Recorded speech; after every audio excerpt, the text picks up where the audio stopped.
മന്നാനിൽ ഓരോ ജാതിക്കാരുണ്ട്, അവരാണ് അവരെ കൊണ്ടാടേണ്ടത്.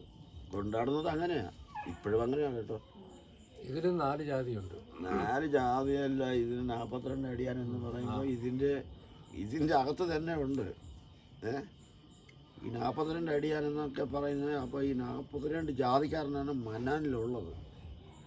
അപ്പം അതിൽ 4ഉം 5ഉം ആൾക്കാർ ഒരു ദൈവത്തിൻ്റെ ആൾക്കാരുണ്ട്. രണ്ട് വിഭാഗമായിട്ട് വേർതിരിക്കും. അതിനകത്ത് അരവക്കുടി എന്ന് പറഞ്ഞാൽ, ഇപ്പം ഞാനിപ്പോൾ അരവക്കുടിയാണ്, ഇതെൻ്റെ പെണ്ണുമ്പിള്ള പന്നിക്കുടിയാണ്. ഞങ്ങൾ മുറകളെ വെച്ച് ഞാൻ കെട്ടാനും ഒക്കത്തുള്ളൂ. ഇതിപ്പോൾ ഞങ്ങൾ കെട്ടുന്നത് കല്യാണം കഴിക്കുന്ന പോലും അങ്ങനെ. അതായത് ഒരു കുടുംബത്തിൽ എൻ്റെ വീട്ടിൽ ഇവരുടെ വേറെ ദൈവത്തിൻ്റെ ആളും എൻ്റെ വീട്ടിൽ എൻ്റെ പെണ്ണുമ്പിള്ള വേറെ ജാതിയാണ്. അങ്ങനെ കല്യാണം കഴിക്കാൻ പാടുള്ളൂ. അങ്ങനെ കല്യാണം കഴിക്കുന്നത്. അങ്ങനെയാണ് ഞങ്ങൾ ഈ കല്യാണം പോലും ആലോചിക്കുന്നത്. അല്ലെ കല്യാണം കഴിക്കാൻ ഒക്കത്തില്ല. ഏത് വീട്ടിലും 2 മതമാണ്. ഏതൊരു കുടുംബത്തിൽ 2 മതം. ഇപ്പൊ എന്റെ പിള്ളേർ, എനിക്ക് ഇവളൊക്കെ ജനിക്കുന്ന പിള്ളേർ മൊത്തം ഇവക്കടെ ജാതിയാ. അതായത് പെണ്ണുങ്ങളുടെ ജാതിയാ. ഞാൻ ഒറ്റയ്ക്കേ ഉള്ളൂ. ഒരു വീട്ടിൽ ആ അപ്പൻ ഒറ്റയ്ക്കേ ഉള്ളൂ. അപ്പൻ വേറെ ജാതി, മക്കളും ഭാര്യയും വേറെ ജാതി. അങ്ങനെ ഞാനും എൻ്റെ പെണ്ണുമ്പിള്ളയും എൻ്റെ പെണ്ണുമ്പിള്ളയും ഞാനും പിള്ളേരും ആ ഒരു കുടുംബമാണല്ലോ. ആ കുടുംബത്തിൽ ഞാൻ വേറെ ജാതിക്കാരനും എൻ്റെ പിള്ളേര് പെണ്ണുമ്പിള്ളയുടെ ജാതിക്കാരാ. അത് എല്ലാ കുടുംബത്തിലും അത് എല്ലാ കുടുംബത്തിലും 2 ജാതി. അപ്പൊ 2 ദൈവത്താണ് ഇപ്പോഴും നോക്കിയാ, അത് മാക്സിമം നോക്കിയാ കല്യാണം കഴിക്കുന്നത് അങ്ങനെ കിട്ടാതെ കല്യാണം കഴിക്കാതെ നിൽക്കുന്നവരുണ്ട്. കല്യാണം കഴിക്കുന്നവരുണ്ട്. പിന്നെ ഇത് ഒരേ ജാതിയിൽ തന്നെ കല്യാണം കഴിച്ചാൽ ഇപ്പൊ നോട്ടം കുറവാണ്. പക്ഷെ എന്നാലും അത് ദോഷം എന്നാണ് പറയുന്നു. ദോഷമാ. ഇത് ഞങ്ങളുടെ ആചാരപ്രകാരം, ഈ മന്നാൻ സമുദായത്തിന്റെ ആചാരപ്രകാരം ഒരേ മതത്തിൽ നിന്ന് കല്യാണം കഴിച്ചാൽ അത് ദോഷമാണ്. ആങ്ങളും പെങ്ങളുമായി പോവുക. എന്നാന്ന് പറഞ്ഞാൽ ഒരു പനി പിടിക്കുമ്പോൾ ആ പനി പിടിക്കുന്ന ആൾക്ക് ഇവൾക്ക് ആ പനി പിടിക്കണമെങ്കിൽ എൻ്റെ ദൈവത്തോട് ഞാൻ ഇവൾക്ക് പറയണം. പറഞ്ഞാൽ പനി തീരും. നമ്മൾ ആശുപത്രിയിലൊന്നും പോകണ്ട. അതേപോലെ എനിക്ക് പനി പിടിച്ചാൽ ഇവള് വാക്കാലെ പറഞ്ഞാൽ മതി. അവരുടെ ദൈവത്തിനും എൻ്റെ ദൈവത്തിനും പറഞ്ഞാൽ മതി. ആ പനി അങ്ങ് തീരുന്നതാണ്. ആ നേരത്തെ കാലം മുതൽ അങ്ങനെ ഇവിടെ ആദിവാസി ആശുപത്രി പോകാതെ ജീവിച്ചു പറഞ്ഞത് അങ്ങനെയാണ്. ഞാനങ്ങനെ ആശുപത്രി പോകാറില്ല. പോയിട്ടുണ്ട്. ഇപ്പോൾ മറ്റൊന്ന് അത് വേറൊരു ഇതിന് പോയതാ. ഇത് ഇതിപ്പം ഞങ്ങൾ 3 പേരും, ഞങ്ങൾ ഈ 5 പിള്ളേര്, അവരെല്ലാം ഞങ്ങൾ ഒരു ജാതി. ഞങ്ങളുടെ ഭാര്യമാരും ഞങ്ങളെ കെട്ടിയേക്കുന്ന ഞങ്ങളുടെ ഭാര്യമാരും ഞങ്ങളുടെ ഭാര്യമാരുടെ പിള്ളേരും ഞങ്ങളുടെ പിള്ളേരും, പിന്നെ അതുപോലെ തന്നെ ഞങ്ങളുടെ പെങ്ങന്മാരെ കെട്ടിയ അളിയന്മാരും, അവരെല്ലാം വേറെ ജാതിക്കാരാണ്. ഇവിടത്തെ ഗോപി വേറെ ജാതിയാ, ഇവരെല്ലാം ഒറ്റ ജാതി. അങ്ങനെയാണ് അങ്ങനെയാണ് അങ്ങനെയാണ്. എല്ലാവർക്കും രാജാവാകാൻ പറ്റത്തില്ലല്ലോ. ഈ ജാതിയുടെ അടിസ്ഥാനം നോക്കിയാണ് രാജാവാകുന്നത്. അതുപോലെ തന്നെ ഓരോ ഈ രാജാവോ, ബാത്തി, കൂമ്പലാൻ, പുള്ളവശി, ഇത് അങ്ങനെ ഓരോ സ്ഥാനങ്ങളുണ്ട്. രാജാവ് പോലെ തന്നെ 4 വാത്തിയുണ്ട്. 4 ദേശത്തിന് 4 വാത്തിയുണ്ട്. അതൊന്നുമല്ല, അത് വേറെ 4 വാത്തിയുണ്ട്. 4 മേഖലയിലായിട്ട് 4 വാത്തിയുണ്ട്. അതിലേറ്റവും ടോപ്പാണ് രാജാവ്. രാജാവാകുമ്പോൾ ആ രാജാവിൻ്റെ സമുദായത്തിന് മാത്രമേ രാജാവാകാൻ പറ്റുള്ളൂ. ഈ രാജാവിൻ്റെ സമുദായത്തിനെ വാത്തിയാക്കാൻ പറ്റത്തില്ല. വാത്തിക്ക് ആ വാത്തിയുടെ സമുദായം, അതായത് പനിക്കുടി എന്നാണ് പറയുന്നത്. ഞങ്ങളെല്ലാം പനിക്കുടിയാണ്. ഞങ്ങൾ പനിക്കുടി രാജാവ് വേറെ ജാതിയാ. പനിക്കുടി തന്നെയാ, പക്ഷേ രാജാവ് വേറൊരു ജാതിയാ. ജാതി തീരുമാനിക്കുന്ന എന്ത് ദൈവത്തെയാണ് നിങ്ങൾ പ്രാർത്ഥിക്കുന്നത്? ഇതിപ്പം ഇതിപ്പം ഞാനും പെണ്ണുമ്പിള്ളമാണേലും തന്നെ പെണ്ണുമ്പിള്ളക്ക് വേറെ ദൈവമുണ്ട്, ഞങ്ങൾക്ക് വേറെ ദൈവമുണ്ട്. ഇത് രണ്ടിടത്തേക്കും പോകും. ഇവിടെ ഇവര് പിന്നെ പത്മനാഭ സ്വാമിയുടെ ആളാണ് ഇവര്. ഞാൻ മുരുകൻ്റെ ആൾക്കാർ. അപ്പം അങ്ങനെ കെട്ടാനും പറ്റത്തുള്ളൂ, കൊള്ളാൻ പറ്റത്തുള്ളൂ. എല്ലാവരും എങ്ങനെ എങ്ങനെ കെട്ടുന്നത് ഇപ്പോഴത്തെ കാലത്ത് സ്നേഹിച്ച് കണ്ടു. പക്ഷേ ഇതൊരു നമ്മളൊരു നേർച്ച വെക്കുമ്പോഴും ഒരു ഈ ചില വീടുകളിൽ പെട്ടെന്ന് ഈ വലിയ വലിയ അസുഖങ്ങൾ വരും. വലിയ അസുഖം എന്ന് പറഞ്ഞാൽ ഈ ചൂടുപനി, അതുപോലെ തന്നെ ഉള്ള മാരകമായിട്ടുള്ള അസുഖം വരുമ്പോൾ ഇത് നമ്മുടെ വീട്ടിൽ തന്നെ പ്രാർത്ഥന നടത്താം. വീട്ടിൽ തന്നെ പ്രാർത്ഥന നമ്മുടെ ഭാര്യയ്ക്ക് വരുമ്പോൾ, ഭാര്യയ്ക്കും പിള്ളേരും വന്നാൽ ഇത് ഭർത്താവിന് ഇത് ഇങ്ങനെ ദൈവത്തിനോട് പ്രാർത്ഥിക്കാം.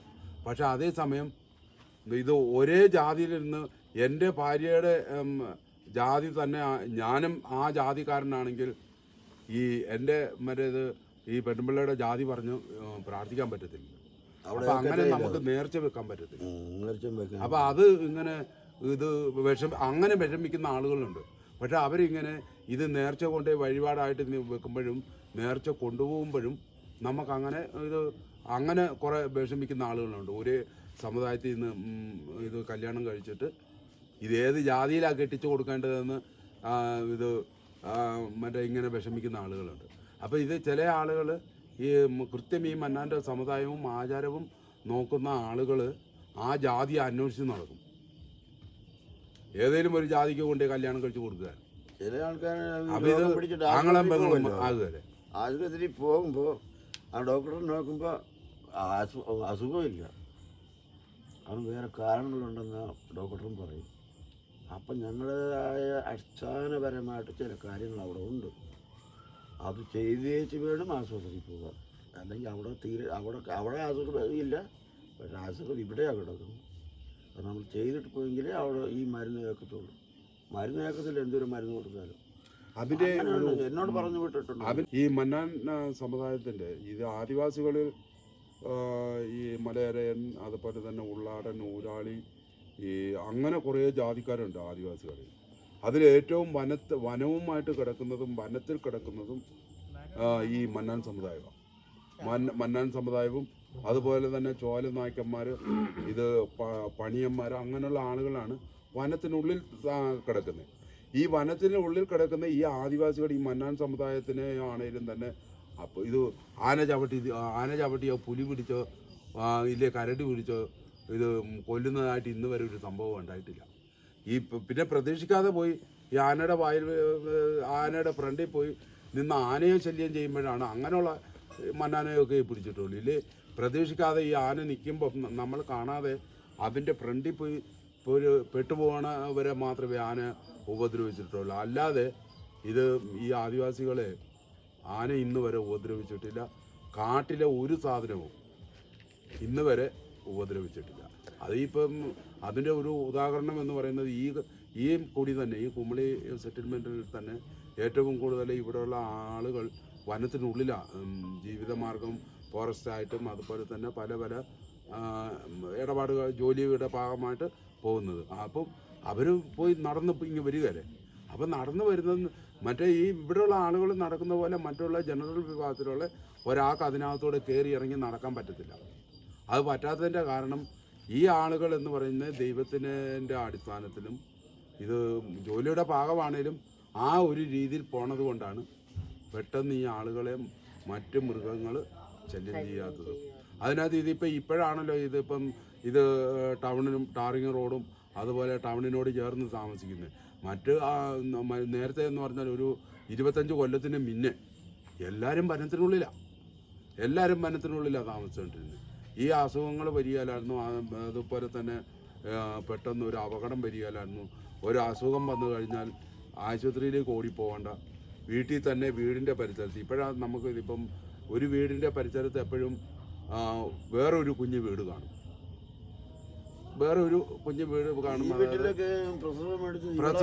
ഒരു പ്രസവമാണെങ്കിൽ തന്നെ ആശുപത്രിയിൽ പോയിക്കൊണ്ട് ഒരു പ്രസവം നടക്കും. ഇത് വീടിൻ്റെ തൊട്ടടുത്ത് ഒരു കുഞ്ഞു വീട് വെക്കും.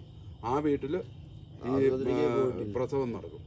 അതായത് പ്രസവത്തിന് എന്തെങ്കിലും ബുദ്ധിമുട്ട് വിഷയങ്ങളുണ്ടെങ്കിൽ ഇത് എന്തെങ്കിലും പ്രാർത്ഥന ചൊല്ലി വെള്ളം ഒരു ശകലം വെള്ളം കൊടുക്കും. അച്ഛന്മാർ ഇങ്ങനെ പള്ളിയിൽ അച്ഛന്മാർ വെള്ളം കൊടുക്കും, അതുപോലെ അമ്പലത്തിൽ വെള്ളം കൊടുക്കുന്ന പോലെ നമ്മുടെ ആളുകളും കാരണന്മാർ വെള്ളം ഓതി കൊടുത്താൽ ആ വെള്ളം കുടിച്ച് ആ വെള്ളം ഇത് ഉള്ളിൽ ചെന്ന് കൂടി വന്നാൽ 5 മിനിറ്റ് അല്ലെങ്കിൽ 10 മിനിറ്റിനുള്ളിൽ പ്രസവം സുഗമമായിട്ട് നടക്കും. ഇപ്പോഴല്ലേ മറ്റേ ഇതിപ്പോൾ ഡോക്ടറെ കാണണം, അതിനകത്ത് ഓടിപ്പോയി മറ്റേ ഡോക്ടറെ കാണണം, ഓപ്പറേഷൻ ചെയ്യണം, എന്തെല്ലാം എത്ര 1 ലക്ഷം രൂപ കുറഞ്ഞത് ഉണ്ടാക്കി വെക്കണം. അപ്പം ഇപ്പം നേരത്തെ അങ്ങനല്ല, നീ ചിരിക്കൊന്നും വേണ്ട. നേരത്തെ അങ്ങനല്ല. നിന്റെ കാരണം അതിൻ്റെ ഈ ശാസ്ത്രപരമായിട്ട് ഈ സ്ത്രീകൾ മറ്റേ സ്ത്രീകൾ ഇപ്പോഴത്തെ കുട്ടികളും പെൺകുട്ടികൾ ഈ ഇങ്ങനെയുള്ള കാലഘട്ടം വരുമ്പോൾ ഒന്നാമത് അനങ്ങത്തില്ല, പണിയെടുക്കുകയില്ല. മറ്റേത് എന്ന് പറഞ്ഞാൽ മറ്റേ ഒരു 25 മുന്നേ ഉള്ള വർഷങ്ങളിൽ ഈ പെണ്ണുങ്ങൾ ഇങ്ങനെയുള്ള എൻ്റെ വീട്ടിൽ എൻ്റെ കാരണവർ എൻ്റെ ചേട്ടന്മാർ കെട്ടിയ ചേച്ചിമാരോട് ഈ ഗർഭം ധരിച്ചിരിക്കുമ്പം ഇത് എൻ്റെ കാരണവർ പറയും, മറ്റേ അതിൽ എൻ്റെ അമ്മ പറയുന്നത് ഞങ്ങൾ കേട്ടിട്ടുണ്ട്, നന്നായിട്ട് പണിയെടുക്കാൻ. ഇത് അന്ന് മറ്റേ പട്ടിണിയും ദുരിതവും ഉള്ള കാലഘട്ടമാണ്. അന്ന് നെല്ലുണ്ട്, കുറുമ്പുല്ലുണ്ട്. ഇത് അന്നേരം കൊയ്ത് അന്നത്തെ വൈകുന്നേരത്തെ അത്താഴത്തിന് രാവിലെ പോയി പറമ്പിൽ പോയി നെല്ല് കൊയ്ത് ഇതിൽ കുറുമ്പുല്ല് എടുത്ത് ഇത് ഉണക്കി വൈകുന്നേരം ആകുമ്പോഴത്തേക്കും ചോറാക്കും. അപ്പോൾ ഏത് ഗർഭിണിയായിട്ടിരിക്കുന്ന സ്ത്രീയാ ചെയ്യുന്നെന്ന് തോന്നണം. പിന്നെ അന്നേരം 8-9 മാസം കഴിയുമ്പോൾ സുഖപ്രസവം. ഇപ്പോൾ ഒരു കാരണവശാൽ അനങ്ങത്തില്ല. അനങ്ങാതിരിക്കുമ്പോൾ ആദ്യം നമ്മൾ എന്ത് ചെയ്യും? ആശുപത്രിയിൽ. അപ്പോൾ അങ്ങനെ കുറേ മാറ്റങ്ങളുണ്ട്. അതുകൂടാതെ തന്നെ ഇത് നമ്മൾ ഗർഭകാലത്ത് ഇപ്പം നമ്മൾ ആശുപത്രിയിൽ പോയി സ്കാൻ ചെയ്യും, ആൺകുട്ടിയാണോ പെൺകുട്ടിയാണോ എന്ന് അറിയാൻ സ്കാൻ ചെയ്യും. ഞങ്ങൾ നേരത്തെ ഞങ്ങളുടെ കാരണന്മാർ ചെയ്തുകൊണ്ടിരുന്നത് ഒരു നല്ല കോടങ്ക് വെക്കുക എന്ന് പറയും, നെല്ലിട്ട് നോക്കും. അതായത് നമ്മൾ ഈ ചില സിനിമയിലും ചില പൂജാരിമാരൊക്കെ ഇങ്ങനെ കുന്നിക്കുരുകൾ അതുപോലെയുള്ള സാധനങ്ങളിട്ട് കറക്കി നോക്കുന്ന പോലെ ഞങ്ങൾ നെല്ല് കൊണ്ട് ഇങ്ങനെ വരച്ച് നോക്കുന്നു. ഞങ്ങളല്ല, കാരണന്മാർ വരച്ച് നോക്കിയിട്ട് ആൺകുഞ്ഞാണോ പെൺകുഞ്ഞാണോ എന്ന് ഇത് കൃത്യമായി അറിയാൻ പറ്റും. അതുകൂടാതെ ഏത് ദിവസത്ത് പ്രസവം നടക്കുമെന്നും ഈ കാരണവർ വീട്ടിൽ നിന്ന് കണ്ടുപിടിക്കും. ആ ഒരു 3-4 ദിവസത്തിന് മുന്നേ കൊണ്ട് ഈ വീടിൻ്റെ തൊട്ടടുത്ത് ഉണ്ടാക്കി വെക്കുന്ന ഒരു കുഞ്ഞു വീട്ടിൽ ഇങ്ങനെ കൊണ്ട് മാറ്റിവിട്ട് അത് പ്രസവിക്കുന്നവരെ രണ്ട് പെണ്ണുങ്ങളും ഇങ്ങനെ കൂട്ടിനിരിക്കുകയുള്ളൂ. ഇത് കാരണന്മാർ ഉള്ള കാലഘട്ടത്താണെങ്കിൽ ഒരു 3-4 ദിവസത്തിനുള്ളിൽ എത്ര വലിയ മുറിവാണേലും ഈ ഓതി മറ്റേ ഈ മുറിവ് ഉണക്കും.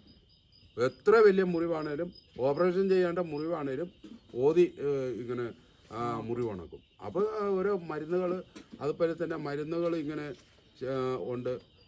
അതുപോലെ തന്നെ ഇതിപ്പം പച്ചമരുന്നുകൾ തന്നെ ഉണ്ട്. ഇപ്പോൾ അതിൻ്റെ ഇപ്പോഴും പഴയ ആൾക്കാർ എന്ന് പറയുന്ന ഒരു 10, 60, 70 വയസ്സുള്ള ആൾക്കാർ ഇപ്പോഴും ആരോഗ്യവാനാണ്. ഇപ്പോഴത്തെ പിള്ളേർ ആരോഗ്യമില്ലെന്ന് പറഞ്ഞാൽ അന്നത്തെ ആളുകൾ കഴിച്ച് ആളുകൾ കഴിച്ചതിൻ്റെ ഒരു ഭക്ഷണത്തിൻ്റെ ഗുണമാണ് ഇപ്പോഴും ഒരു സിസ്റ്റം. അതുപോലെ തന്നെ എപ്പോഴും കാട്ടിലാണേലും ചെന്ന് മറ്റേ ഇപ്പം തേന് അങ്ങനെയുള്ള സാധനങ്ങൾ കാട്ടിക്കൂടി നടന്ന് ഇങ്ങനെ എടുത്ത് കഴിക്കുമ്പം വണ്ണം വെക്കത്തില്ല. അങ്ങനെ ഭയങ്കര വണ്ണമുള്ളവർ പണ്ടത്തെ കാലത്ത് ഇല്ലേ? പണ്ടത്തെ കാലത്ത് ഇല്ല. ഇപ്പോഴാ ഈ ഉള്ള കൊളസ്ട്രോളും അതും ഇതും എല്ലാം കഴിച്ച് ഈ കൊളസ്ട്രോൾ ഉണ്ടാകുന്ന സാധനങ്ങളെല്ലാം കഴിച്ച് ഇപ്പം ആളുകൾക്ക് നടക്കാൻ മേലാത്ത രീതിയിലുള്ള അസുഖങ്ങളും മുട്ടിന് വേദന, അങ്ങനെ ശരീരവേദന അങ്ങനെ ഒക്കെ ഉണ്ടാകുന്നു.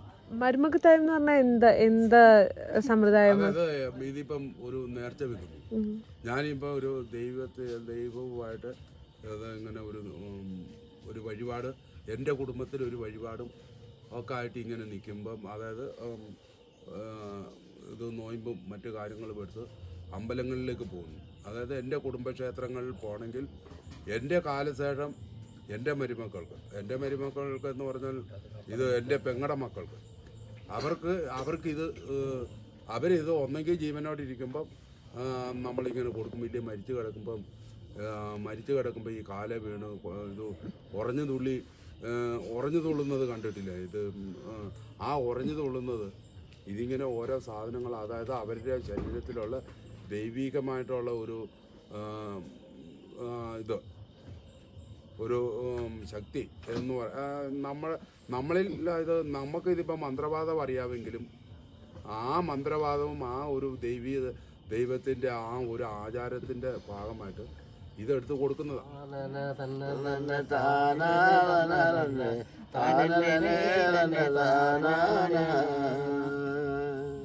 കഴുത്തിലിട്ട മാല കളട്ട മുടിയവില്ല, കാരണമേ യാത്തോഴി. കഴുത്തിലിട്ട മാല കളട്ട മുടിയവില്ല, കാരണമേ യാത്തോഴി. நல்ல கல்யாண காலத்திலே இந்த வில்லங்கமட, காரணமே யார் தோழி. நல்ல கல்யாண காலத்திலே இந்த வில்லங்கமட, காரணமே யார் தோழி. கழுத்திலிட்ட மாலை கழட்ட முடியவில்லை, காரணமே யார் தோழி. കത്തിയും ദ്രംബവും വാളും മേനുമേനുക്ക്, കാരണമേ യാത്തോഴി. കത്തിയും ദ്രംബവും വാളും മേനുമേനുക്ക്, കാരണമേ യാത്തോഴി. കല്യാണ കാലത്തിലെ இந்த വില്ലങ്കമട, കാരണമേ യാത്തോഴി. நல்ல கல்யாண காலத்திலே இந்த வில்லங்கமட, காரணமே யார் தோழி. கழுத்திலிட்ட மாலை கழட்ட முடியவில்லை, காரணமே யார் தோழி.